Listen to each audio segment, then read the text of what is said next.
আপনি বিশ্বের যেখানেই যান, কোরআন মানার কারণে আপনারা স্যালিউট দিবে কে?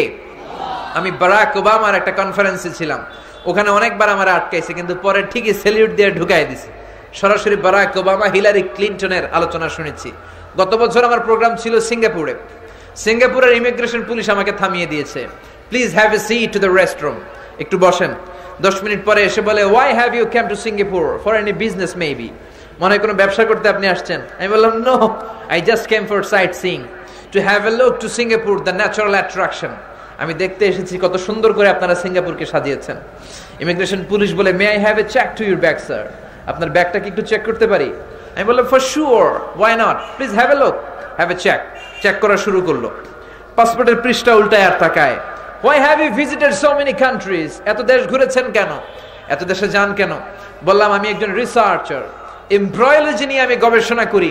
মায়ের পেটে বাচ্চার ভ্রূণটা কেমন করে বড় হয় এটা নিয়ে আমার গবেষণা, এটা কোরআনের ভেতরে আছে। সে বললে, is it okay? How come it's possible the Holy Book Quran discusses about the embryology in its verses? কোরআন তার প্রত্যেক আয়াতের মধ্যে scientific indication, natural phenomena, cosmic symbol, embryology নিয়ে গবেষণা করে, আমরা তো এটা জানিই না, আপনি এগুলো কি বলছেন স্যার? তখন আমি দাওয়াত দিতে শুরু করলাম, ভাবলাম একটা চান্স হয়েছে ভালো, কোরআনের কথাই খ্রিস্টানের ছেলেদের শোনায় দেই। লম্বা সময় তার সাথে গল্প, কোরআন নিয়ে কথা বলার পরে, আমার পরিচয় দেওয়ার পরে সে বলতেছে, I am really sorry for bothering you, please pass the immigration. আপনাকে এতক্ষণ বসায় রাখার জন্য দুঃখিত, আপনি ইমিগ্রেশন পাস করেন। আপনি কোরআন নিয়ে, ইসলাম নিয়ে যেখানেই যাবেন, গোটা বিশ্বের দরবারে আপনার জন্য সম্মান আছে না নাই? চিল্লায় বলেন, আছে না নাই? এই জন্য কোরআন থেকে প্রেসক্রিপশন নিতে হবে। It's a problem solving methodology. আপনার যে কোনো সমস্যার সমাধান কোরআনে আছে না নাই? চিল্লায় বলেন, সব সমস্যার সমাধান দিতে পারে আল্লাহ। সব সমস্যার সমাধান দিতে পারে আল্লাহ। সমাধান চাও যদি জীবনে, মরণে ফিরে যাও, খুঁজে নাও, চোখ রাখো কোরআনে। পড়েন সবাই, সমাধান চাও যদি জীবনে, মরণে ফিরে যাও, খুঁজে নাও, চোখ রাখো কোরআনে। If you want the solution this দুনিয়া এন্ড আখিরা, go back, have a look to the holy কোরআনে। ঠিক কি না? জীবন মরণ, দুনিয়াতে আখিরাতে সব সমস্যার সমাধান দিতে পারে যেই কিতাবটার নাম কি? চিল্লায় বলেন, কি নাম? এই কোরআনে কারীম, the best seller book ever in the world. পৃথিবীতে যেই বইটা সবচেয়ে বেশি বিক্রি হয়েছে, বইটার নাম কি? যেই বইটাকে ছাপাখানায় সবচেয়ে বেশি ছাপানো হয়েছে, বইটার নাম কি? যেই কিতাবটা পৃথিবীতে সবচেয়ে বেশি বিনামূল্যে বিতরণ হয়েছে, বইটার নাম কি? এই পৃথিবীতে প্রিন্টেড কোরআন, ছাপা কোরআনের সংখ্যা অলমোস্ট 3 বিলিয়ন।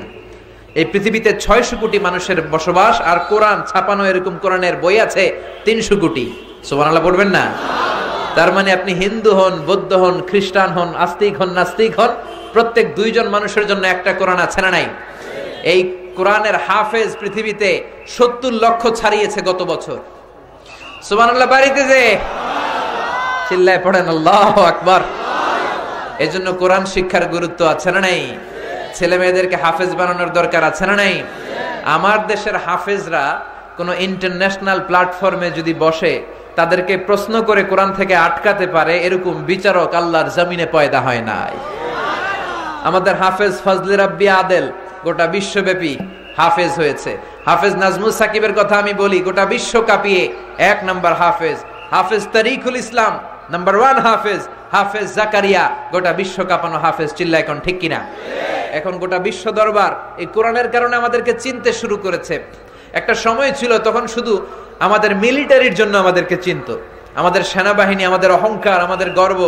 সাউথ আফ্রিকার বিভিন্ন দেশে পিস কিপিং মিশন, শান্তিরক্ষী বাহিনী হিসেবে তারা অনেক সম্মান কুড়িয়েছে, বিশেষ করে সিয়েরা লিওনে, তাই না?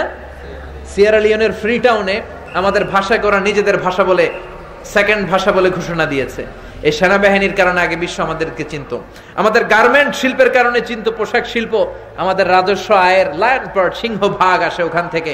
এমনকি ডোনাল্ড ট্রাম্প তার নির্বাচনী প্রচারণায় একটা লাল ক্যাপ ইউজ করেছিল। ওই ক্যাপের মধ্যে লেখা ছিল মেক আমেরিকা গ্রেট এগেন, আমেরিকাকে আবার গ্রেট বানাও। ওই টুপিটাও ছিল মেড ইন বাংলাদেশ। সুবহানাল্লাহ কইতে পারলেন না? তো সেনাবাহিনী এই কাপড়ের কারণে আমাদেরকে চিনত, আমাদের প্রিয় মাতৃভাষার কারণে আমাদেরকে চিনে। কারণ 21 ফেব্রুয়ারিতে 21শে ফেব্রুয়ারি শুধু আমাদের এই মাতৃভাষা দিবস নয়, এটা এখন ইন্টারন্যাশনালি রেকগনাইজড।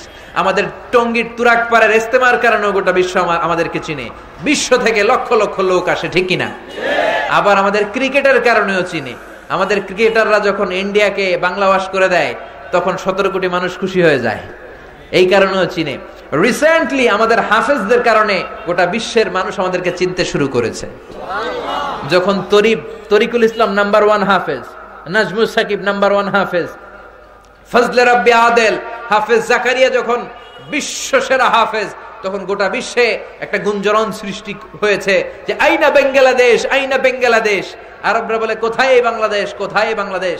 আমরা বলি বিজ্ঞান বি পাকিস্তান ওয়াল হিন্দ, ইন্ডিয়া এবং পাকিস্তানের মাঝখানে ছোট্ট একটা